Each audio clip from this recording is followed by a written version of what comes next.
আজকে ওনার সংবাদ সম্মেলনটা করার আগে পর্যন্ত বর্ষা সাহেব বা তার দলের তরফ থেকে একটা মানুষ, বর্ষা সাহেব নিজে সাংবাদিকদের কাছে এনসিপির ব্যাপারে কোনো অভিযোগ করেছিলেন কিনা আমি এটা জানতে চাই আপনাদের কাছে। আসলেই আমি জানতে চাই, আপনারা বলেন সাংবাদিক বন্ধুগণ, আপনাদের কাছে জানতে চাচ্ছি, আপনার কাছে অভিযোগ করেছিল? আপনার কাছে অভিযোগ করেছিল? আপনার কাছে, আপনাদের কারো কাছে, আপনার কাছে অভিযোগ করেছিল? আপনার কাছে অভিযোগ করেছিল? এখানে 20-25 জন সাংবাদিক আছেন, একজন সাংবাদিকও আমাকে বলতে পারছেন না। আপনারা বলেন যে গতকাল সারাটা দিন বা সারাটা রাত বর্ষা অথবা বর্ষার কোনো লোক আমাদের এনসিপির কেউ কোথাও গিয়ে ভোট নিয়ে কোনো কিছু করছে, আইন বহির্ভূত কিছু করছে, এরকম কোনো অভিযোগ সারাটা দিন করে নেই, সারাটা রাত করে নেই। আজকে যখন তারা দেখেছে যে বিএনপি ক্ষমতায় আসছে, হাইকমান্ডের নির্দেশের কথা তিনি তার এতে সংবাদ সম্মেলনে বলেছেন। বিএনপির হাইকমান্ডের নির্দেশে আজকে এখানে অস্থিতিশীল পরিবেশ তৈরি করার জন্য এই কাউনিয়া পীরগাছা হারাগাছের মানুষকে, যেহেতু তারা তাকে ভোট দেয় নাই, তাদের প্রতি প্রতিশোধ নেওয়ার জন্য আজকে তারা এই ধরনের কর্মকাণ্ড শুরু করেছে। এই জন্য আজকে তারা এটা করতেছে।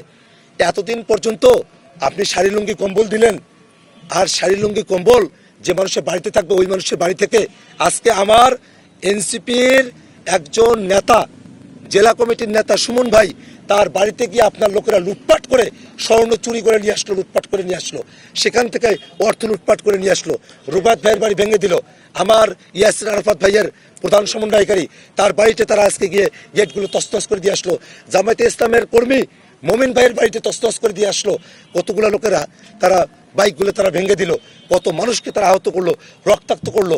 তারা এই যে এত কিছু করলো, আপনি শাড়ি লুঙ্গিও দিবেন, মানবতার রাজনীতির কথা বলবেন, আবার মানুষকে রক্তাক্ত করবেন, মানুষের বাড়িঘরগুলো ভেঙে দিবেন। এটা কোন ধরনের দ্বিচারিতা? এটা কোন ধরনের আপনার আচরণ? এই আচরণ কোথায় থেকে শিখলেন? আপনি মানবতার রাজনীতির কথা বলছেন এতদিন পর্যন্ত, আপনার প্রতি আমার সম্মান শ্রদ্ধা আছে, এখনো পর্যন্ত আমি সম্মান শ্রদ্ধা রাখতে চাই। কিন্তু আপনি বলছেন যে আপনি আপনার জনগণ, আপনি আপনার নেতাকর্মীদেরকে আপনি কন্ট্রোল করতে পারবেন না। অর্থাৎ আপনি তো নিজেই বলছেন হাইকমান্ডের নির্দেশে আপনি এসব করছেন। আমি বিএনপির হাইকমান্ডকে বলতে চাই, জনাব তারেক রহমান, আপনাকে বলতে চাই, এই বাংলাদেশের মানুষেরা 16টা বছর ধরে আমরা ফেসিবাদের জাতাকলে আমরা পিষ্ট হয়েছি। আমাদের এখানে ভোট কারচুপি করা হয়েছে অনেকগুলো জায়গাতে। গতকালও ফলাফলের সময়টাতে অনেকগুলো আসনকে টার্গেট করে ভোট কারচুপি করা হয়েছে, ফলাফল কারচুপি করা হয়েছে। ভোট কারচুপি সেটা আলাদা জিনিস, ফলাফল কারচুপি করা হয়েছে। এই প্রত্যেকটা জিনিস এবং আমার রংপুর 4 আসনে যা ঘটছে তার দায়ভার তারেক রহমানকে নিতে হবে। আমার এখানে যে কয়েকজন মানুষের বাড়িঘর ভেঙে দেওয়া হয়েছে, যতগুলো স্বর্ণলঙ্কার টাকা পয়সা লুট করা হয়েছে, যতজন মানুষের মাথা ফাটানো হয়েছে, মোটরসাইকেল করে ভেঙে দেওয়া হয়েছে, হারাগাছে আমার পার্টি অফিসটা তারা ভেঙে দিয়েছে। এটাই হচ্ছে বিএনপির, তারা ক্ষমতায় পাওয়ার মাত্রই এখনো পর্যন্ত তারা শপথ নেয় নাই, শপথ নেওয়ার আগেই তারা এইসব শুরু করে দিয়েছে। আদতে তো 5 আগস্টের পরে থেকেই তারা নিজেরাই নিজেদের 250-র উপরে লোককে তারা নিজেরাই খুন করেছে। অন্য দলের লোককে খুন করতে তাদের ভাববে না। যে কোনো সময় তারা আমার আসনের মানুষকে মেরে ফেলতে পারে, যে কোনো সময় তারা আমাকে মেরে ফেলতে পারে। এ ধরনের পরিস্থিতি তারা তৈরি করে রেখেছে। আমি ভয় পাই না, জানের মায়া আমি করি না, আমার কোনো নেতাকর্মী জানের মায়া করে না। জানের মায়া করলে এত বড় মাফিয়া, এত বড় গুন্ডা, তাদের সামনে গিয়ে আমরা নির্বাচন করতে পারতাম না। আমরা এটা করেছি, আমরা সাহস দেখিয়েছি। আমরা সেই মানুষেরা যারা 24-এর অভ্যুত্থানের সময়টাতে আমরা রক্ত দিয়ে আমরা নিজেদের জীবনকে বিলিয়ে দেওয়ার নিয়েতে আমরা রাজপথে নেমেছিলাম।